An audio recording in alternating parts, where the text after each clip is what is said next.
Dissolution of firm का एक बहुत इंपॉर्टेंट कंसेप्ट है सेक्शन 48। ठीक है, सेक्शन 48 ये कहता है कि क्योंकि आप अपनी फर्म को बंद करने जा रहे हो, तो जब आप फर्म को बंद करते हो तो आपको अकाउंट्स को सेटल करना होता है। अब उस अकाउंट का सेटलमेंट कैसे होगा उसके ऊपर बेस्ड है सेक्शन 48। ठीक है, अब इन्होंने हमें क्या बताया सेक्शन 48 में, एक तो मैं बताया है ट्रीटमेंट ऑफ लॉसेस, कि भाई आपके यहाँ पर हो सकता है डिसोल्यूशन के टाइम पे कुछ लॉसेस रहे हों, इवन कैपिटल की डेफिशिएंसी भी हो सकती है। कैपिटल की डेफिशिएंसी मतलब कैपिटल में पैसा कम पड़ रहा हो, तो वो चीज़ें कैसे पूरी होंगी, क्योंकि जब आपके बिजनेस को आपने बंद कर दिया तो आपको सारे अकाउंट्स क्लोज करने पड़ेंगे।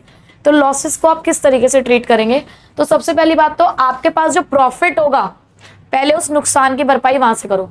इससे पहले तो आप अपने लॉसेस को राइट ऑफ करोगे प्रॉफिट से, अगर आपके पास है तो।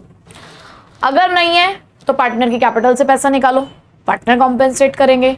अगर पार्टनर की कैपिटल में भी पैसा नहीं है तो फिर आपको पता है कि उन्हें घर से लाना पड़ेगा। सभी पार्टनर्स अपनी अपनी प्रॉफिट शेयरिंग रेशो में पैसा लेकर आएंगे उस लॉसेस को पूरा करने के लिए। ठीक है, उसके बाद एप्लीकेशन ऑफ एसेट्स।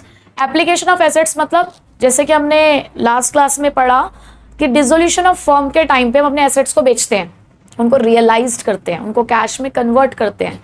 तो कैश जो आएगा हमारे पास, एसेट्स को रियलाइज करके जो हमारे पास पैसा आएगा उसका इस्तेमाल कैसे होगा, या मैं कहूँ एसेट्स का इस्तेमाल हम कैसे करेंगे। एप्लीकेशन का मतलब ही क्या है, यूसेज।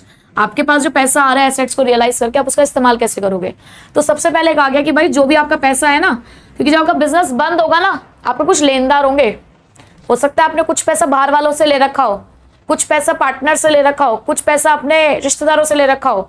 रिश्तेदार भी बाहर वाले ही होते हैं। तो जब उन्हें भनक पड़ेगी ना कि आपका बिजनेस बंद हो रहा है, तुरंत आपके दरवाजे पे आके खड़े हो जाएंगे कि हमारा पैसा दो। तो सेक्शन 48 भी यही कहता है कि पहले बाहर वालों को निपटाओ।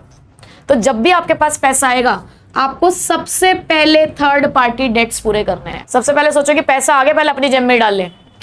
सेक्शन 48 कहता है अपनी जेब में नहीं डालना, पहले जो बाहर वाले ना जिन्होंने एक वक्त पे तुम्हारी मदद करी है, पहले उनका पैसा वापस करो। ठीक है, उसके बाद ये एक पार्टनर लोन, यानी कि कई बार क्या होता है, देखो पार्टनर तो सिर्फ फर्म को कैपिटल देनी होती है। एक पार्टनर जब बनता है किसी फर्म का तो वो तो कैपिटल देने के लिए बनता है, भाई वो पैसा लगाता है बिजनेस में। लेकिन उसी पार्टनर से अगर तुम लोन मांग लो तो पार्टनर कहता है कि देखो मैं तुम्हारा रिश्तेदार हूं, मैं तुम्हारा बिल्कुल भाई हूं, लेकिन सिर्फ कैपिटल के लिए। अगर तुम कैपिटल के अलावा मुझसे पैसा मांगोगे तो भाई मैं तुम्हारा भाई नहीं हूं, पर मैं बिल्कुल वो भी नहीं हूं, बिल्कुल बाहर वाले जो लेनदार है इतना भी बेकार नहीं हूं।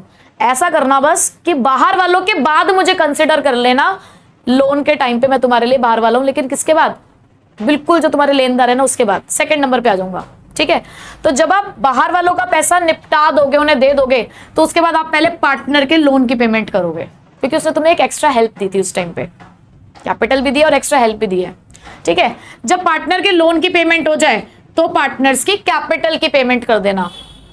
भाई पार्टनर्स के कैपिटल अकाउंट भी तो क्लोज होंगे, पार्टनर ने बिजनेस से पैसा लगा रखा था, बिजनेस बंद हो गया ना, तो पार्टनर्स अपना अपना पैसा क्या करेंगे, लेकर चले जाएंगे। ठीक है, तो पार्टनर्स की कैपिटल की पेमेंट करेंगे और उसके बाद भी अगर पैसा बच जाए, बस तो बचेगा नहीं, अभी आपके पास वो केस ही नहीं है पैसे बचने वाला, बचेगा नहीं, लेकिन अगर बच जाए तो वो पैसा आप पार्टनर्स में बांट दोगे उनकी प्रॉफिट शेयरिंग रेशो में। समझ आ गई बात, ये सीरीज याद रखनी है आपको।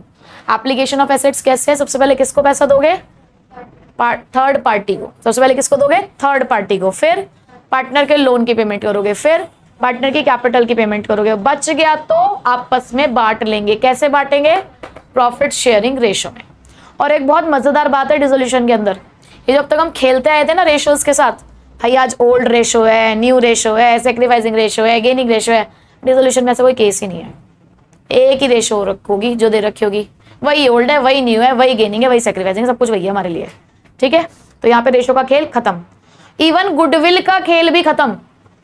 ये जो गुडविल खेल रही थी ना हर एक चैप्टर में, एडमिटेड पार्टनर की गुडविल, रिटायरिंग पार्टनर की गुडविल, डिसीज पार्टनर की गुडविल, सब खत्म।